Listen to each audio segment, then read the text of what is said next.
ஒன்று சேர்ந்து வாழக்கூடிய ஒரு வாய்ப்பு எங்களது தலைமுறைக்கு தான் கடைசியாக கிடைத்திருக்கிறது என்பது எல்லோரும் அறிந்த உண்மை.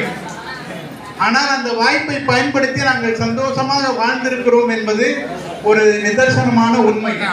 அதை வருங்காலம் உணர வேண்டும் என்பதற்காக இந்த சில சொற்கள். ஒற்றுமையின் அடிப்படையை உயர்த்துவதற்காக இடப்பட்ட சண்டைகள் உண்டு என்றால் அது ஒற்றுமைக்கு வழிவகுத்திருக்கிறது. ஒரு வாழ்க்கையை எவ்வளவு தூரம் சிக்கனமாக பணிவாக வாழ முடியும் என்பதை கற்றுக் கொடுக்கக்கூடிய ஒரு இடமாக அது அமைந்திருந்தது எங்களுக்கு. அந்த வகையில் எங்களது தலைமுறை அதிர்ஷ்டசாலிகளே. அந்த அதிர்ஷ்டசாலிகளில் நானும் ஒருவன். அதில் பங்கு கொண்டவர் ரமேஷும் ஒருவர். வாசல்களில் நாங்கள் கூடி விளையாண்டு இருக்கிறோம்.